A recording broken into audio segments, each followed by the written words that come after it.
Esta é a sexta aula do curso de Introdução à Filosofia e nessa semana nós vamos estar vendo um pouco de filosofia da mente. Então, é, as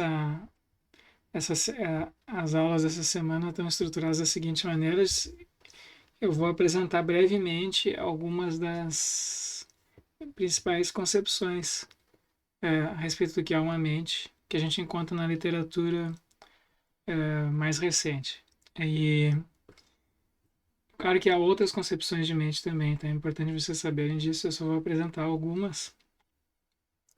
E então, qual que é o nosso ponto de partida, né? Se a gente está estudando o que é uma mente, quer dizer, de novo, a gente volta para aquela, para aquela formulação inicial aqui do curso, né? De que a gente usa a palavra mente, palavras associadas à mente, por exemplo, consciência, pensamento, sentimento, ânimo, estados interiores, subjetividade. Tem um monte de palavras que nós usamos, expressões que nós usamos e que parecem estar relacionadas à mente e a gente usa elas cotidianamente. Não apenas a gente usa essas palavras na vida assim cotidiana, de maneira prosaica, mas elas também são usadas em disciplinas científicas, né? Então, supostamente, por pessoas que sabem o que estão dizendo.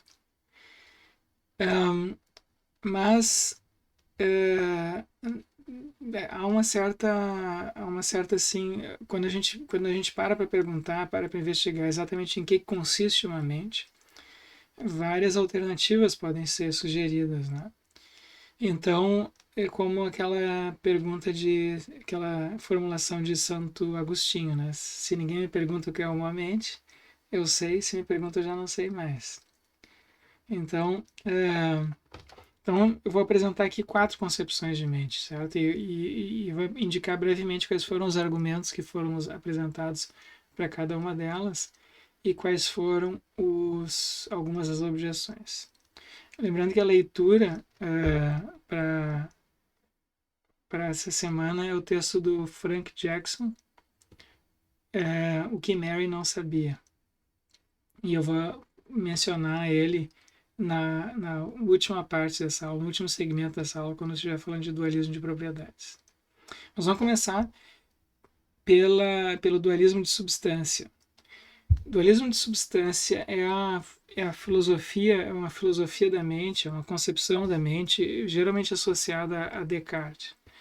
Então, ela, de certa maneira, ela molda ou ela fornece assim um referencial importante para todas as discussões que acontecem contemporaneamente em filosofia da mente.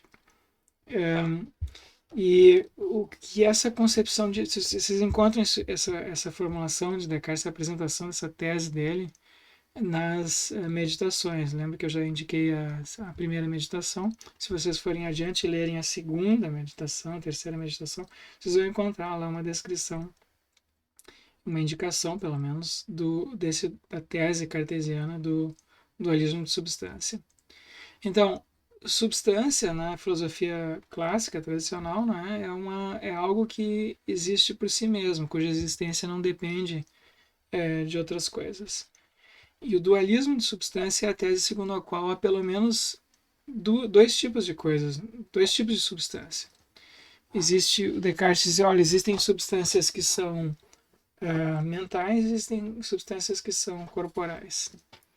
Então essa é uma tese a respeito assim da, da, da estrutura metafísica mais básica do universo, né, do mundo. As teorias científicas particulares descrevem coisas particulares, mas se a gente for pegar todas as teorias, né, que tipos de coisas que elas estão falando? Bom, muitas teorias científicas descrevem, talvez a maioria hoje em dia, né, descrevem corpos. Então, a física, a química, mesmo a gente pode entender assim, a biologia, a medicina, enfim, as engenharias. Mas existem algumas outras disciplinas que descrevem, que falam de mentes, como tipicamente a psicologia, né? Mas, talvez as ciências humanas em geral façam isso. E o que o Descartes disse? Olha, nós corpos e mentes são coisas de naturezas completamente distintas, ele disse. E a gente não consegue derivar uma da outra. A gente não consegue reduzir uma à outra. A gente não consegue mostrar que aquelas coisas, aqueles atributos que são atributos ou predicados ou qualidades que são típicas de um corpo pertencem também à mente. E vice-versa, a gente não consegue atribuir aqueles atributos típicos de uma mente a um corpo. Então, quais são os atributos típicos de um corpo? O que é, o Descartes diz assim, o que é essencialmente um corpo? Não este ou aquele corpo, mas corpos em geral. Né? Ele tem uma discussão, se vocês lerem a segunda meditação, ele faz uma discussão com um pedaço de cera. Né? Então, se eu pegar um pedaço de cera, digamos um pedaço de cera de abelha, alguma coisa assim, então esse vai ter uma forma, ele vai ter um cheiro, uma cor, mas eu posso alterar todas essas coisas, né? Eu posso alterar o cheiro, eu posso alterar a cor, eu posso alterar, eu posso dividir o tamanho dela, alterar o formato. Mas enquanto aquilo ainda permanecer um corpo, ele diz, ele vai ter essencialmente uma extensão, quer dizer, um tamanho, uma magnitude. Ele vai ocupar lugar no espaço. Então, corpo, no sentido mais essencial, mais básico, é algo que ocupa um lugar no espaço. Não existe um corpo que não tenha uma determinada extensão, por menor que seja. Pode ser até um átomo, uma partícula subatômica. Então, aquilo vai estar localizado no espaço. Então, ele vai ter uma determinada extensão. Então, todos os corpos têm extensão. Os corpos podem ser dos mais variados formatos, cores, tamanhos, cheiros, enfim, o que vocês quiserem. Mas não há nenhum que não tenha extensão. E o Descartes então diz assim, olha, esse atributo da extensão a gente não encontra nos nossos pensamentos. Pensamento não tem propriamente extensão. Então, se eu digo, por exemplo, o pensamento de que eu estou aqui agora, ou de que eu estou falando português, ou o pensamento de que na minha frente tem um computador, esses pensamentos todos não são extensos. Né, eles são eles não são espaciais. Então a minha mente não aumenta de tamanho, né, quando eu tenho muitos pensamentos, nem diminui quando eu tenho poucos pensamentos. Então mentes não são corporais, porque o atributo essencial da mente é o de pensar. Mente é uma coisa que pensa, o Descartes diz. Corpos são coisas extensas e mentes são coisas pensantes. E ele usa a palavra pensar, o pensamento, aí, num sentido bem genérico, né? Então ele está usando assim qualquer estado mental.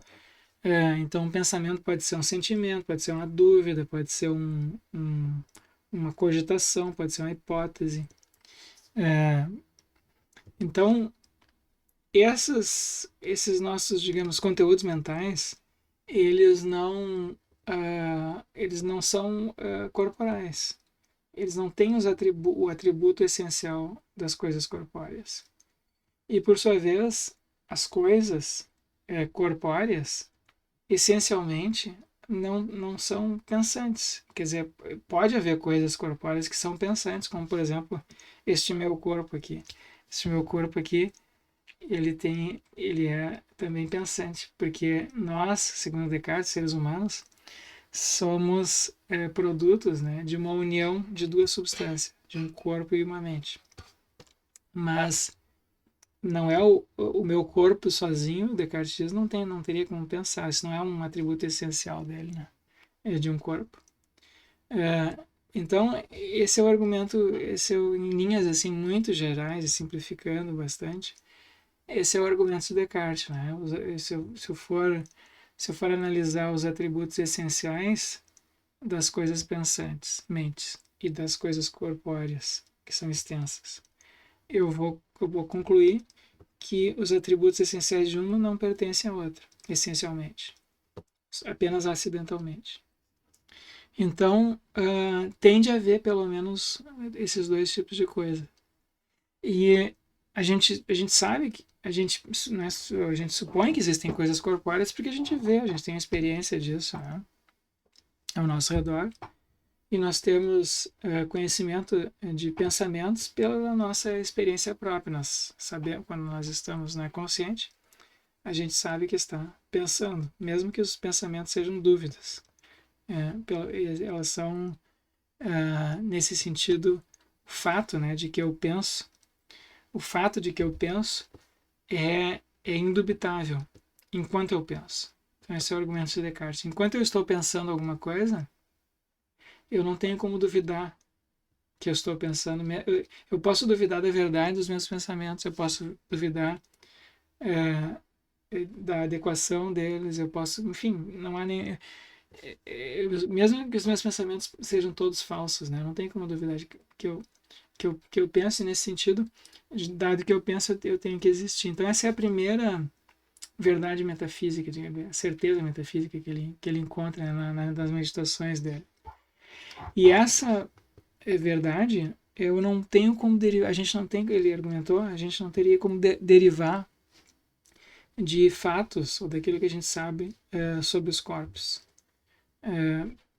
Porque eu posso, mesmo que a existência do meu corpo seja duvidosa, né, a existência da minha mente não tem como ser posta em dúvida coerentemente. Então, eu posso saber da existência da minha mente, e na verdade esse é o ponto de partida da filosofia da mente, do dualismo cartesiano. Né? Esse é um fato assim imediatamente evidente.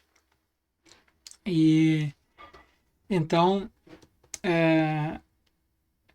então essa é a ideia geral. Assim. E é importante vocês verem que essa concepção ela, ela tem assim muitos reflexos na maneira como a gente pensa, né, sobre a nossa mente. E na maneira assim como a gente pensa a partir do senso comum a respeito das mentes, e também no modo como a relação entre mentes e corpos foi retratada tipicamente nas nossas tradições culturais e religiosas. Então, por exemplo, se vocês pensam que, se vocês analisarem, digamos assim, a crença na sobrevivência da alma após a morte do corpo, isso, para muitas filosofias ou religiões, implica essa separabilidade, né, da mente com o corpo. Porque a alma não seria. Quer dizer, a alma pode ser concebida também como uma coisa corpórea, mas nesse caso ela teria que ser concebida como um corpo de tipo diferente. Né? Por outro lado, se ela não for um corpo, então ela tem que ser uma substância de tipo diferente. Então, muitas das coisas assim que a gente encontra nas tradições religiosas e também nas nossas afirmações de senso comum parecem estar de acordo com essa concepção de tipo cartesiana. Né?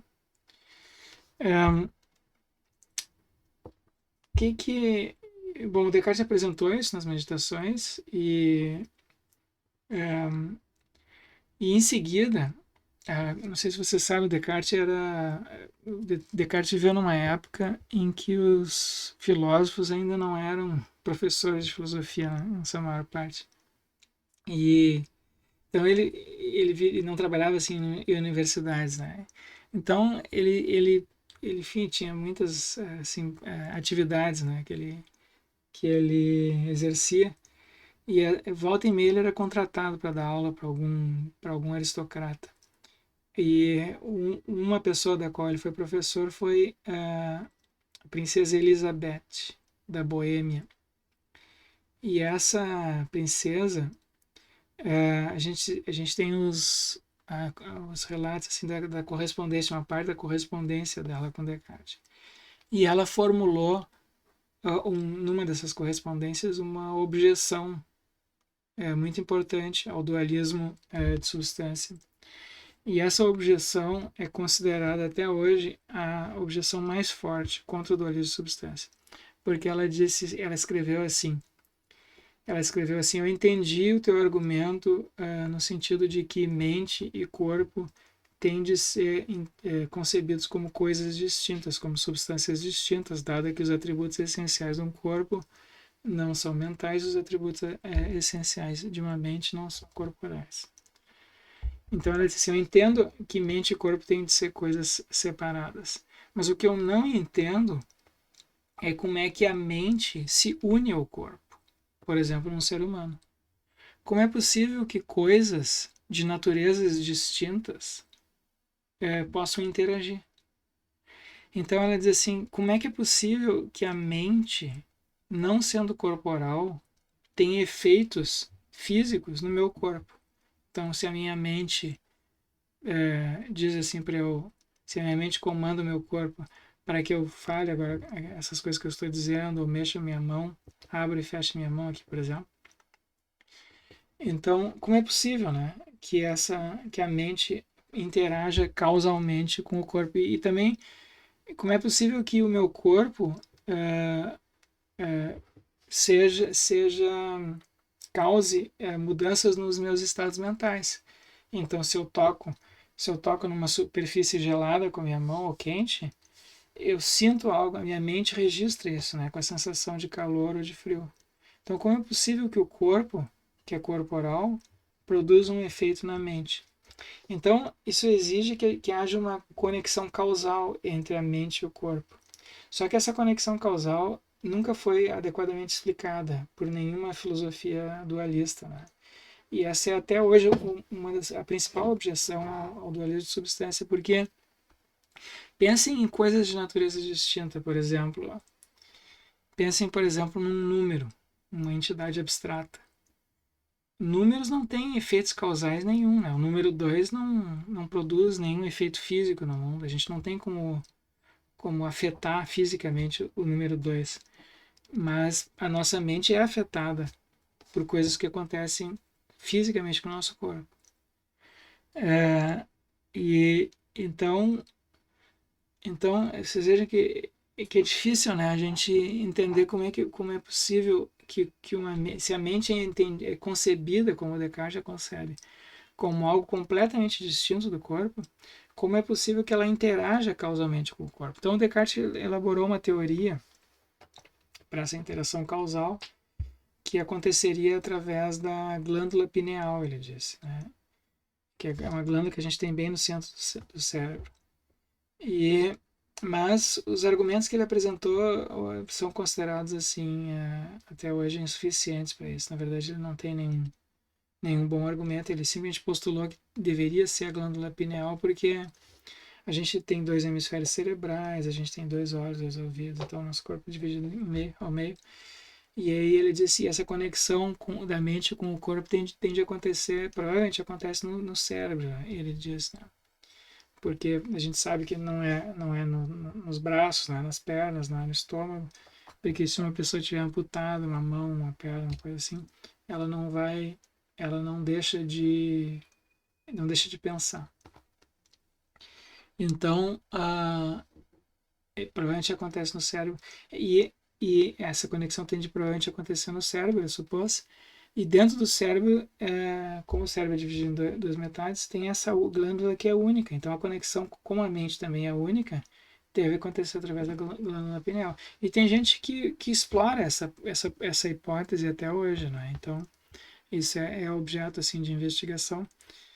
Mas, do ponto de vista assim, empírico e médico, essa conexão causal até hoje não foi adequadamente explicada.